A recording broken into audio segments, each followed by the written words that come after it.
सहनावतु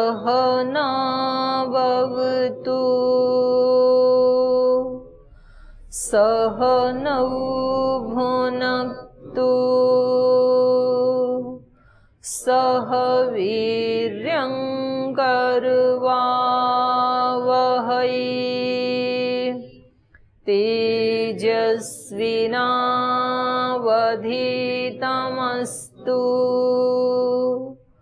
मा विद्विषावहै। ॐ शान्ति शान्ति शान्तिः।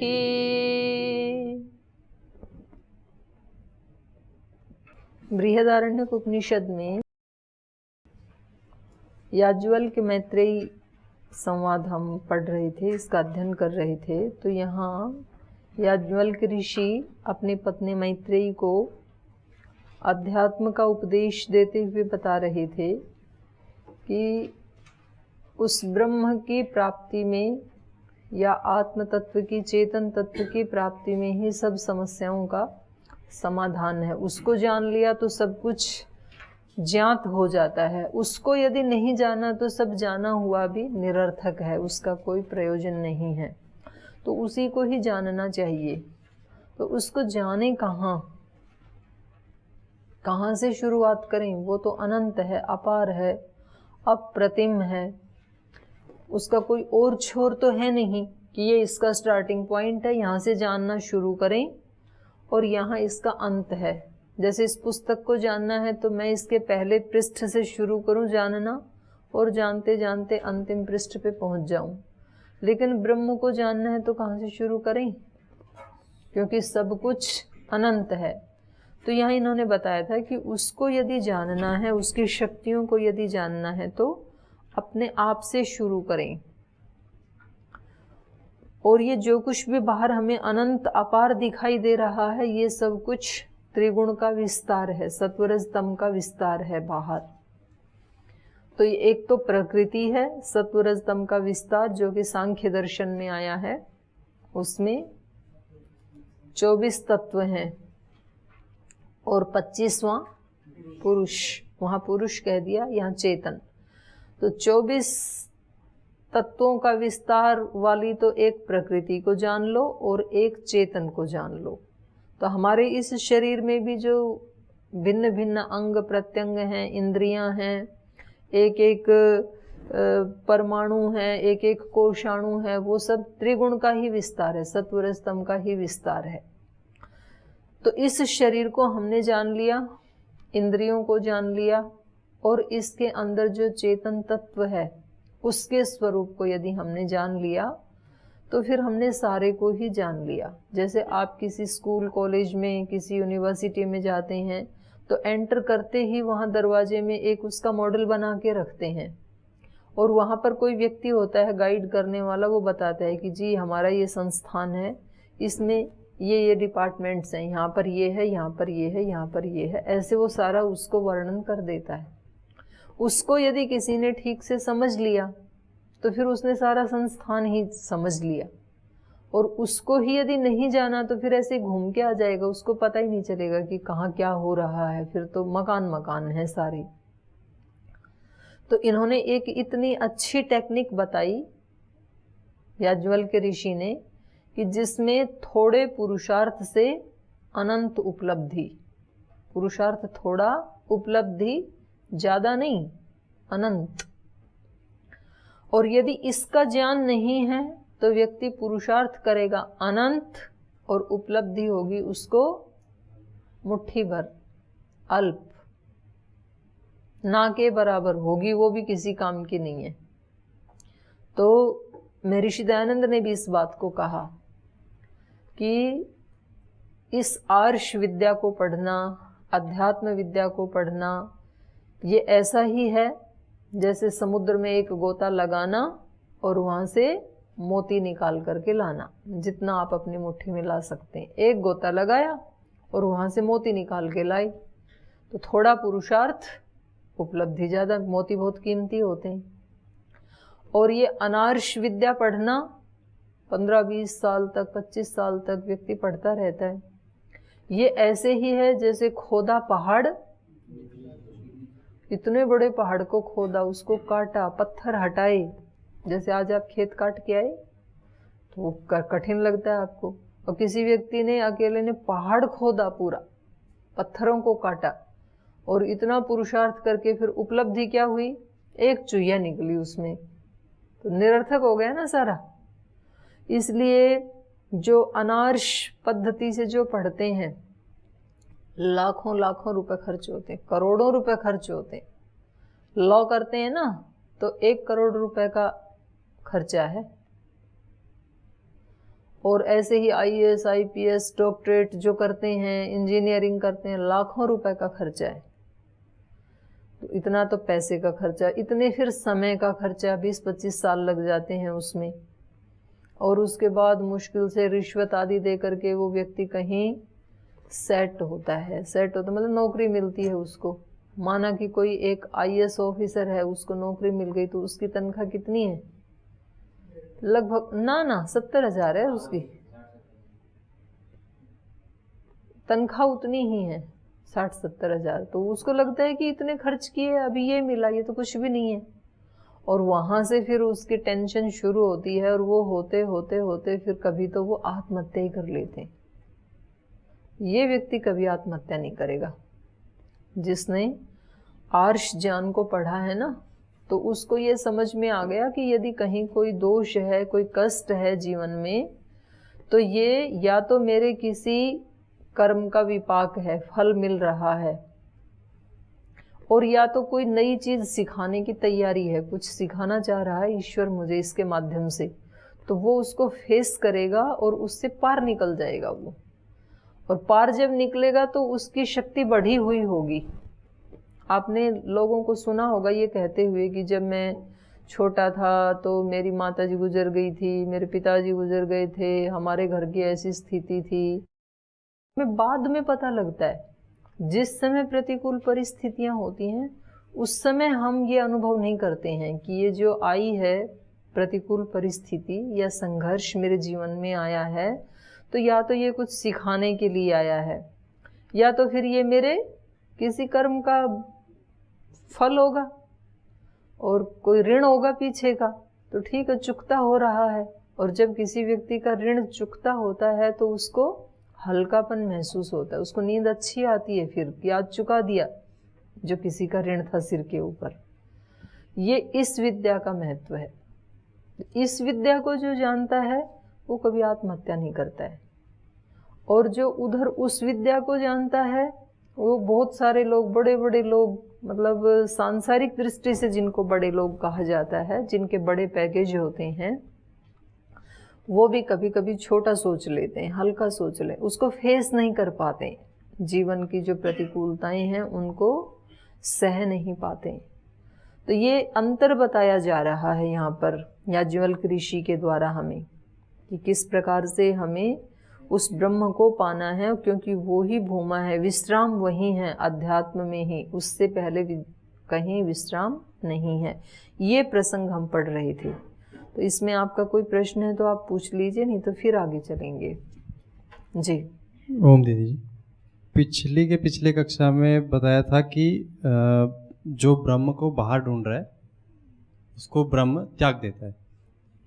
तो यहाँ पे भी ऋषि वही कर रहे हैं।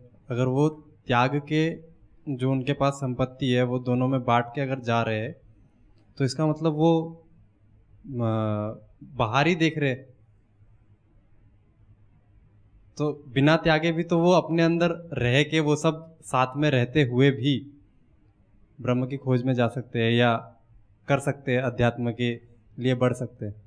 तो फिर उनको त्यागने की जरूरत क्या है? जी, क्योंकि विशाल जी का माइंड सेट ये हो रहा है कि मुझे पढ़ के घर जाना है, और ये सब जो यहाँ प्राप्त करेंगे वो मुझे वहाँ प्राप्त करना है।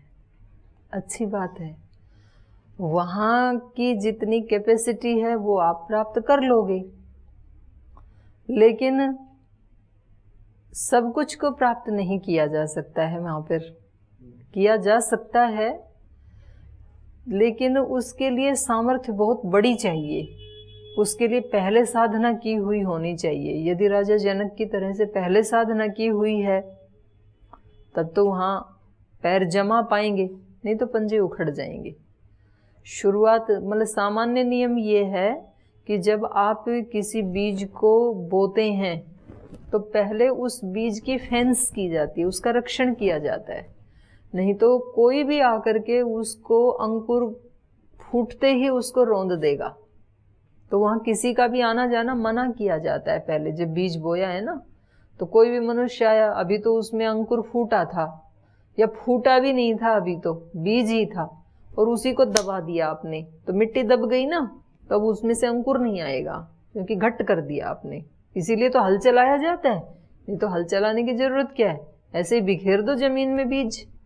ऐसे बिखेरोगे तो अंकुर नहीं फूटेगा, फिर वहीं फूटेगा जहाँ थोड़ी सी गुंजाइश है नीचे जाने की। तो शुरू में तो कोई बीज बोते हैं तो फिर उसका रक्षण किया जाता है, उस स्थान का भी, उस मिट्टी का भी, और फिर अंकुर भी फूट गया, थोड़ा बड़ा भी हो गया, तब भी उसका रक्षण किया जाता है। नहीं तो उसके बाद कोई भेड़ बकरी आके खा जाएगी फिर, क्योंकि वो अभी कच्चा है ना, वो खुद अपनी रक्षा नहीं कर सकता है। छोटा बच्चा है, कच्चा बच्चा है वो वृक्ष पौधा, तो उसमें कांटे की फेंस लगाई जाती है कि कोई भी बकरी उधर ना जाए, भेड़ ना जाए, कोई गाय भैंस ना जाए। और फिर उस फेंस में पलते पलते वो इतना बड़ा वृक्ष बन जाता है। अब ये मनुष्य भी आके इसकी छांव में बैठो, भेड़ बकरी भी बैठो, पंछी भी बैठो, अब इसका कोई हानि नहीं होगी। अब ये इन सब के बीच में रहेगा, लेकिन कुछ समय तो इसको आवश्यकता इन सब से अलग होने की, डिस्कनेक्ट किया जाता है इन सब से। तो ऐसे ही मनुष्य को भी एक सीमा तक आवश्यकता होती है, जब तक उसने आत्म साक्षात्कार नहीं कर लिया, ब्रह्म साक्षात्कार नहीं कर लिया, तब तक उसको बाकी की चीज़ों से डिटैच होने की आवश्यकता होती है। और उसी लक्ष्य में जो साधक हैं, जो सहायता करने वाले हैं, उनकी उसको आवश्यकता होती है। जैसे यहाँ का इन्वायरमेंट है, तो यहाँ पर यद्यपि पढ़ाई तो करवाई जाती है, लेकिन पढ़ाई भी वैसी करवाई जाती है जो उस मार्ग में आगे बढ़ने के लिए सहायक है। अगर यहाँ हम दूसरी प्रकार की पढ़ाई करवाएं और सुबह आप समाधि लगाने का प्रयास करें, तो दोनों में वो हो जाएगा, मिसमैनेज हो जाएंगे दोनों, उनमें आपस में संपर्क नहीं हो पाएगा, तो फिर वो बाधक बन जाएंगी। तो व्यक्ति को क्या होता है कि जब वो जिस लक्ष्य को लेकर के मैं चला हूँ और मेरे आसपास वाले यदि उस लक्ष्य वाले नहीं हैं, तो मैं 4 कदम आगे जाऊंगा, वो मेरे को 6 कदम पीछे खींच लाएंगे। फिर मैं अगले दिन 3 कदम आगे जाऊंगा, फिर वो 4 कदम पीछे खींच लाएंगे मेरे को। कुछ ना कुछ वो ऐसा बखेड़ा खड़ा करके रखेंगे मेरे आसपास, क्योंकि उन लोगों का वो लक्ष्य है ही नहीं जिनके बीच में आप रह रहे हो ना। उनका लक्ष्य बहुत छोटा है, वो छोटी छोटी बात पे झगड़ा करेंगे, वो लड़ाई करेंगे, वो अपमान करेंगे, कभी सम्मान करेंगे, कभी आपकी जय जयकार करेंगे, कभी हाहाकार करेंगे। तो दोनों ही परिस्थितियों में वो हमें अटेंशन दे के रखते हैं, उलझा के रखते हैं, बस एक घेरे में, उससे आगे नहीं जाने देते, क्योंकि उनको जाना ही नहीं है। उनको पता भी नहीं है कि इससे भी ऊंचा कोई जीवन हो सकता है। उनको लगता है कि ये जो गुरुकुल आदि में पढ़ते हैं, जिन्होंने इस मार्ग पे चलने का निर्णय किया है, कहीं ना कहीं तो इनका दिमाग घूम गया, उनको नहीं पता। अरे संसार में रहो, संसार तो ईश्वर का ही एक रूप है, ये वो बोलते हैं। मतलब ये बात कौन बोल सकता है? ये बात महर्षि दयानंद बोल सकते हैं, ये बात पतंजलि ऋषि बोल सकते हैं, ये महात्मा बुद्ध बोल सकते हैं, भगवान महावीर बोल सकते हैं। ये बात ये आप और हम नहीं बोल सकते हैं, क्योंकि हमने तो जाना ही नहीं अभी। सत्य तो यही है, सत्य तो यही है कि हमारा मतलब पहुंचना है, वो सत्य हमारे लिए अभी साध्य कोटि का है, लेकिन वो उसका साक्षात्कार हमने नहीं किया। सत्य तो यही है कि अभी हम स्थूल दृष्टि वाले हैं। एक दिन बताया था ना मैंने, 3 प्रकार की दृष्टि होती हैं, स्थूल दृष्टि, दूसरी सूक्ष्म दृष्टि, तीसरी दिव्य दृष्टि। 3 दृष्टियां होती हैं। स्थूल होती है सब हम मनुष्यों की, सूक्ष्म होती है योगियों की, ऋषियों की, संतों की, और दिव्य किसकी होती है? जो आत्मवेत्ता या ब्रह्मवेत्ता हो गया है उनकी होती है फिर दिव्य दृष्टि। तो जब तक हम स्थूल दृष्टि में हैं, स्थूल शरीर में हैं, हमारी संसार को देखने की वो वाली अभिव्यक्तित्व है हमारा, तो हमें स्थूल से ही शुरू करना चाहिए। आचार्य विनोबा भावे एक बहुत बड़े संत हुए और उनकी वाणी में इतना बल था कि उन्होंने लाखों एकड़ भूमि दान दिलवाई। उस समय लगभग 1.5 लाख एकड़ भूमि दान दिलवाई, बिना भूमि वालों को प्रेरित करते थे लोगों को। वो कहते थे भाई जैसे ये आकाश, वायु, सूर्य ये सब के लिए हैं, किसी एक व्यक्ति का इसके ऊपर आधिपत्य नहीं है ना, वायु के ऊपर, सूर्य के ऊपर, चंद्रमा के ऊपर, अग्नि के ऊपर, ऐसे ही इस पृथ्वी के ऊपर भी कुछ लोगों का आधिपत्य नहीं होना चाहिए। ये पृथ्वी भी सबके लिए है, जैसे वो चारों भूत सबके लिए, ऐसे ये भी सबके लिए होना चाहिए। तो जो लोग देश की आज़ादी के समय जो पार्टीशन हुआ था, तो जो पाकिस्तान से इधर आ गए थे, उन लोगों के पास था ही नहीं रहने को, तो उन सब लोगों को जमीन दिलवाई उन्होंने। तो ये वाणी में जो बल है, ये किसी संत की वाणी में ही ये बल हो सकता है, नहीं तो कोई 5 पैसे भी नहीं देगा। कौन देता है किसी के कहने से? तो वो बहुत बड़े संत थे। तो उनका एक वाक्य है, वो बताते हैं कि देखो ब्रह्म के ना 3 तो स्थूल भाग हैं और चौथा सूक्ष्म है। उल्टा है ये। वेद में आपको पढ़ाया था कि एक पाद स्थूल है और 3 सूक्ष्म है। वहां पढ़ाने का मतलब ये था कि जो दिखाई दे रहा है ये बहुत कम है और जो नहीं दिखाई दे रहा है वो इससे बहुत ज्यादा बड़ा है। तो वहाँ ये अभिप्राय है वहाँ के ऋषि का। इस ऋषि का क्या अभिप्राय है? ये कह रहे हैं देखो हम स्थूल शरीर में रहते हैं, स्थूल दृष्टि वाले हैं, इसलिए पहले 3 जगह स्थूल में ईश्वर का साक्षात्कार कर लो, तब फिर चौथा आप कर पाओगे। 4 पाद हैं ब्रह्म की। तो पहला है आप अपने शरीर में, इंद्रियों में, मन में, स्थूल है ये, यहाँ यदि आपने ब्रह्म का साक्षात्कार नहीं किया, जो कि ऋषि याज्ञवल्क्य भी कह रहे हैं, उसके साथ वो अपनी ट्यून मिला रहे हैं, यदि आपने शरीर में नहीं जाना, कुछ लोग ऐसे होते हैं ना जो शरीर की उपेक्षा करते हैं कि बस मुझे तो भगवान को पाना है, इसलिए मैं खाना भी नहीं खाऊंगा, इसलिए मैं स्नान भी नहीं करूंगा, मैं सोऊंगा भी नहीं। तो फिर क्या होगा? शरीर फिर रोगी हो जाएगा। तो आपने शरीर की उपेक्षा कर दी। तो गीता में भगवान ने बताया कि जो इस रूप में अपने आप को कष्ट देते हैं वो वास्तव में अपने को नहीं, मेरे को ही कष्ट देते हैं, क्योंकि मैं उनके अंतरात्मा में बैठा हुआ हूँ। तो पहला ये ब्रह्म का दर्शन यदि करना है तो उसका पहला पाद है अपना शरीर, अपनी इंद्रियां, अपना मन, अपने हृदय के भाव। इस शरीर को ठीक रखो, इस शरीर की इंद्रियों को, दृष्टि को ठीक रखो, अपने कानों को ठीक रखो। ठीक रखो मतलब जैसा देखना चाहिए वैसा ही देखो, जो सुनना चाहिए वैसा ही सुनो, हाथों से जो दान या सेवा आदि करनी चाहिए वही करो, हिंसा मत करो, वाणी से जो करना चाहिए वही करो, मन से जो सोचना चाहिए वही सोचो, जिसको सोचने से कष्ट होता है वो मत सोचो, हृदय में जिन भावों को उठाने से शांति मिलती है वही भाव उठाओ, जिन भावों से, घृणा, द्वेष आदि भावों से हमें अच्छा नहीं लगता, अप्रसन्नता बढ़ती है, उन भावों को मत उठाओ। तो ये शरीर को ठीक रखने का मतलब है ब्रह्म के एक पाद का आपने साक्षात्कार कर लिया, क्योंकि सबके शरीरों में, मन में, हृदय में, भाव में वही ब्रह्म है। यदि आप मन से कुछ बुरा सोच रहे हैं तो आप उस ब्रह्म का ही अपमान कर रहे हैं। यदि आप हृदय से कुछ अलग भाव उठा रहे हैं, गलत भाव उठा रहे हैं किसी के प्रति, तो जिसके प्रति उठा रहे हैं वहाँ ब्रह्म ही विद्यमान है। तो आप किसके प्रति गलत भाव उठा रहे हैं? ब्रह्म के प्रति। इस रूप में देखें तो ये पहला पाद हो गया ब्रह्म का, स्थूल रूप में। दूसरा उन्होंने बताया कि ये जो संसार है जो संबंध है, परिवार है, गांव है, जिला है, समाज है, राष्ट्र है, ये सारा संसार, ये ईश्वर का दूसरा पाद है। जिसने इन संबंधों में उस ब्रह्म को नहीं जाना, जिन्होंने समाज की सेवा नहीं की। कुछ लोग होते हैं ना कि जी हमें कुछ नहीं लेना दुनियादारी से, हमें संबंधों से कुछ नहीं लेना, हम तो छोड़ करके एकांत में बैठे हैं, हम तो निष्काम कर्म करने वाले हैं, हम तो केवल पुस्तक पढ़ने वाले हैं और पढ़ाने वाले हैं। तो उन्होंने ब्रह्म के एक रूप के दर्शन को मिस कर दिया। उस रूप का दर्शन उनको नहीं होगा जिन्होंने कभी सेवा करके नहीं देखी। ये बात ये इसलिए कह रहे हैं क्योंकि इन्होंने अपना पूरा जीवन समाज के बीच में गुजारा।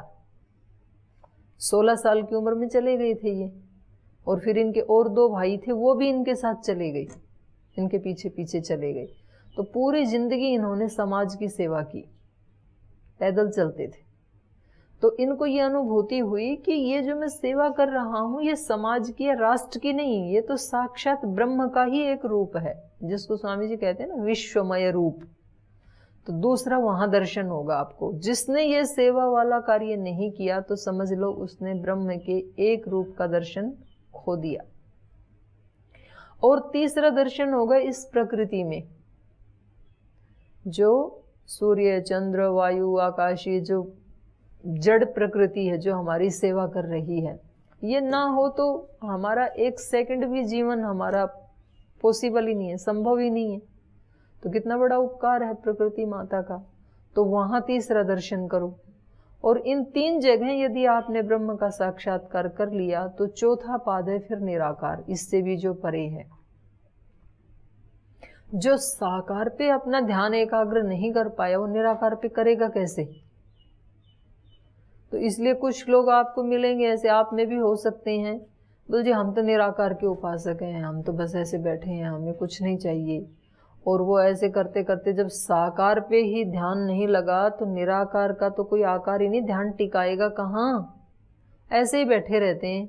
1 घंटा बैठे आंख बंद करके, 2 घंटा बैठे, 1 महीना बैठे, 6 महीना बैठे, 1 साल बैठे, 6 साल बैठे, 6 साल के बाद भी वैसे के वैसे, फिर बोले कुछ नहीं है, फिर वो छोड़ देते हैं मार्ग को। तो वो उनसे भी कभी कभी तो नीचे गिर जाते हैं जो कम से कम सगुण साकार की उपासना कर रहे हैं। तो थोड़ी देर तो टिकाते हैं ना कम से कम वहाँ।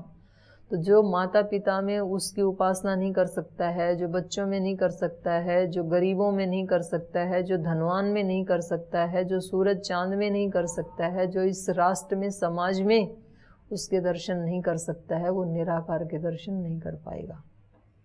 क्योंकि स्थूल में ये अभ्यास करते करते, स्थूल दृष्टि है ना हमारी, स्थूल से दृष्टि पहले सूक्ष्म होगी। शरीर में आपने जाना तो आप फिर सब शरीरों में जानेंगे उसको, सब शरीरों में जानेंगे। तो ये सूक्ष्म दृष्टि है, ऋषियों की दृष्टि है ये, वसुधैव कुटुंबकम। और वो जब विकसित होगी उसका अभ्यास करते करते तो फिर हम दिव्य दृष्टि में जाएंगे, कि भागवत दृष्टि में जाएंगे।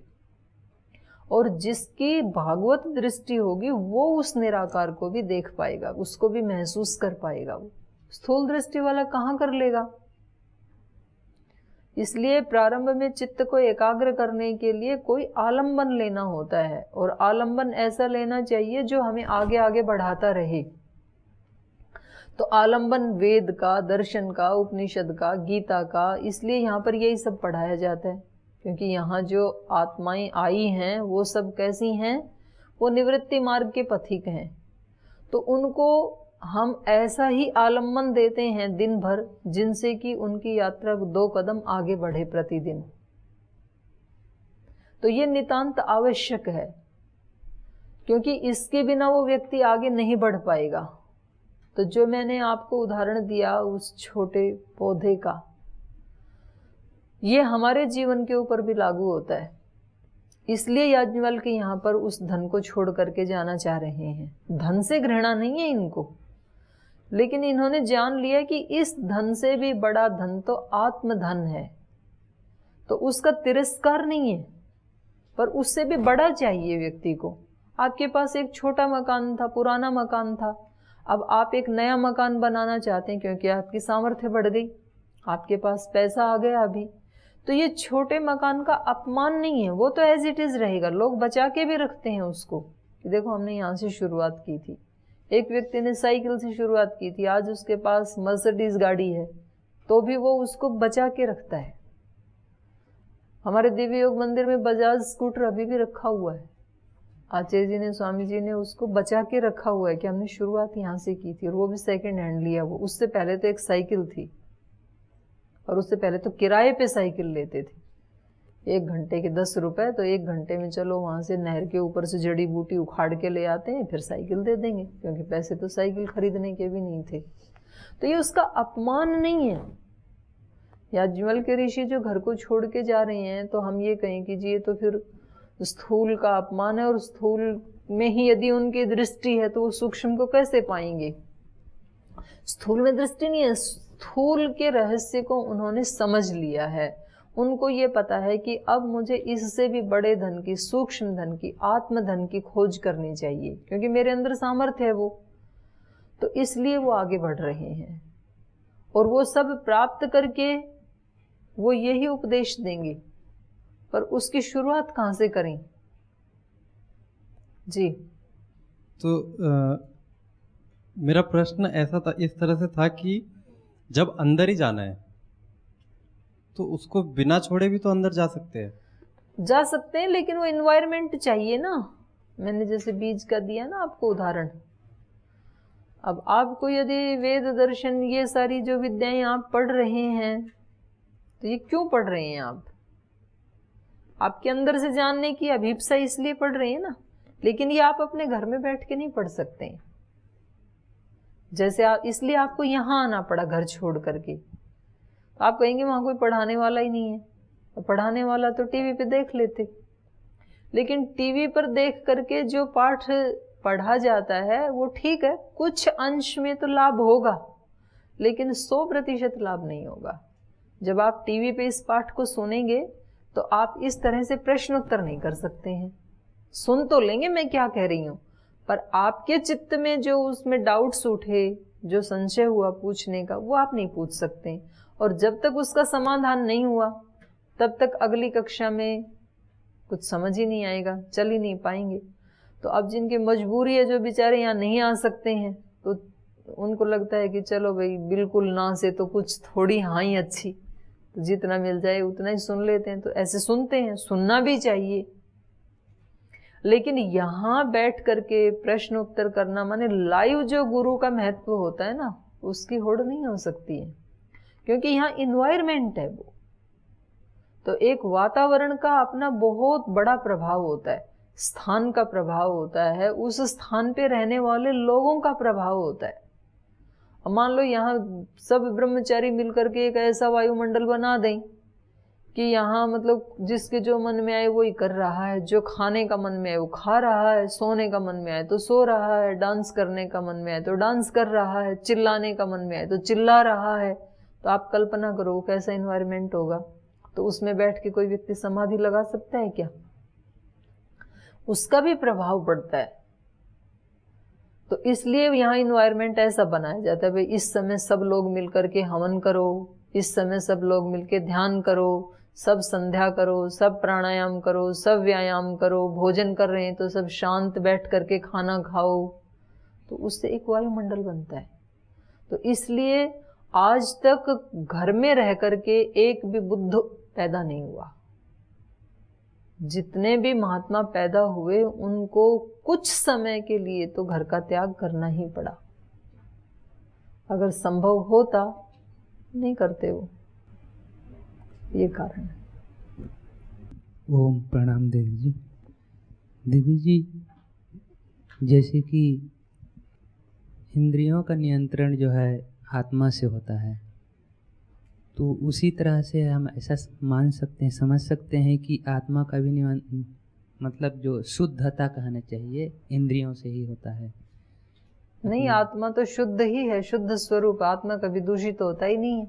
जो आवरण आ जाता है आत्मा पर, आत्मा पे नहीं आता, वो चित्त के ऊपर आता है।